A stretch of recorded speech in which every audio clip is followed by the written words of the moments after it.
Hi friends, welcome to Indu's kitchen. இன்றைக்கி நம்மளோட கிச்சனில் பூரி சப்பாத்தியோடு தொட்டு சாப்பிட்ற மாதிரி ஒரு சிம்பிளான டேஸ்டான வெங்காயம் கேப்சிகம் கிரேவி எப்படி செய்கிறதுன்னு பார்க்கலாம். இதை செய்கிறதுக்காக ஒரு கடாயில் 4 டேபிள் ஸ்பூன் எண்ணெய் சேர்த்துக்கோங்க. எண்ணெய் நல்லா சூடானதுக்கப்புறமா இதில் ஒரு பெரிய சைஸ் பெரிய வெங்காயம் கூடவே ஒரு கேப்சிகம்மை இந்த மாதிரி கொஞ்சம் பெரிய பெரிய பீசஸாக கட் பண்ணி வச்சுருக்கேன், அதை சேர்த்துக்கலாம். இப்போ இது கூடவே இந்த காய்க்கு தேவையான அளவு உப்பு, ஒரு 2 பிஞ்ச் அளவு மட்டும் உப்பு சேர்த்துக்கோங்க. ஸ்டவ்வை மீடியம் ஹீட்லேயே வச்சுட்டு இது ஒரு 2லேருந்து 3 நிமிஷத்துக்கு மட்டும் வதக்கி விட்டுக்கோங்க. கலர்லாம் சேஞ்ச் ஆகணுன்ற அவசியம் கிடையாது, கண்ணாடி பதம் வந்ததுனாலே போதும். இப்போ பாருங்கள், நம்மளுக்கு காயெல்லாம் நல்லா வதங்கி வந்திருக்கு. இதை அப்படியே ஒரு பிளேட்டுக்கு மாற்றி எடுத்து வச்சிடலாம். இப்போ கடாயில் நம்மளுக்கு எண்ணெய் எக்ஸ்ட்ரா இருக்கிற மாதிரி இருக்கு இல்லையா, அதனால இதில் ஒரு 2 டேபிள் ஸ்பூன் எண்ணெயை நான் குறைச்சிட்டேன். இப்போ பேலன்ஸ் இருக்கிற ஆயிலில் ஒரு சின்ன சைஸ் பட்டை, 2 கிராம்பு, அரை டீஸ்பூன் சோம்பு சேர்த்து தாளிச்சுக்கோங்க. இது கூடவே ஒரு பெரிய வெங்காயத்தை பொடியாக கட் பண்ணிவிட்டு சேர்த்துட்டு ஒரு 2 நிமிஷத்துக்கு மட்டும் வதக்கிக்கலாம்.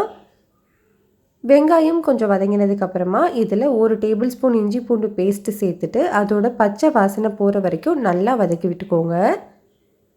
பச்சை வாசனை போனதுக்கப்புறமா இதில் ஒரு 2 டீஸ்பூன் அளவு கடலை மாவு சேர்த்துக்கோங்க. ஸ்டவ்வை லோ ஹீட்டில் வச்சுட்டு இதோட பச்சை வாசனை போகிற வரைக்கும் நல்லா வதக்கிக்கணும். தக்காளி எல்லாமே சேர்க்குறதுக்கு முன்னாடியே நம்ம கடலை மாவு சேர்த்து வதக்கிடணும், அப்போ தான் பச்சை வாசனை நல்லா போகும்.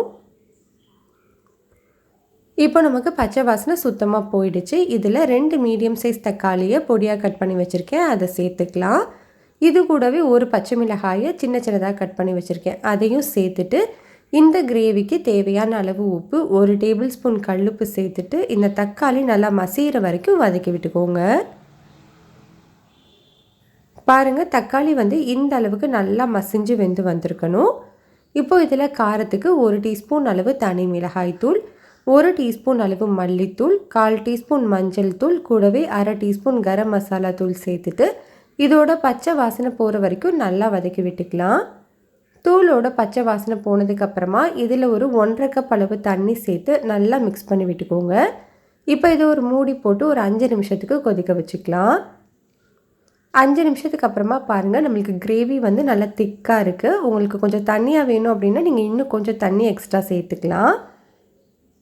இப்போ இதில் நம்ம வதக்கி வச்சுருந்த வெங்காயத்தையும் கேப்சிகமையும் சேர்த்துட்டு இதை நல்லா கலந்து விட்டுட்டு ஸ்டவ்வை லோ ஹீட்டில் வச்சு ஒரு 5 நிமிஷத்துக்கு வச்சுக்கோங்க. 5 நிமிஷத்துக்கு அப்புறமா ஓப்பன் பண்ணி பார்க்கலாம். பாருங்கள், நம்மளுக்கு எண்ணெய் எல்லாமே பிரிஞ்சு மேலே சூப்பராக கிரேவி ரெடியாக இருக்குது. இந்த மாதிரி கொஞ்சம் திக்காக இருக்கும்போது தான் பூரி சப்பாத்தியோடு சேர்த்து சாப்பிட்றதுக்கு ரொம்பவே நல்லாயிருக்கும். இப்போ நம்ம ஸ்டவ் ஆஃப் பண்ணிக்கலாம். அவ்வளோதான், நம்மளுக்கு ரொம்ப ரொம்ப சிம்பிளான டேஸ்டான வெங்காயம் கேப்சிகம் கிரேவி ரெடி ஆகிடுச்சு.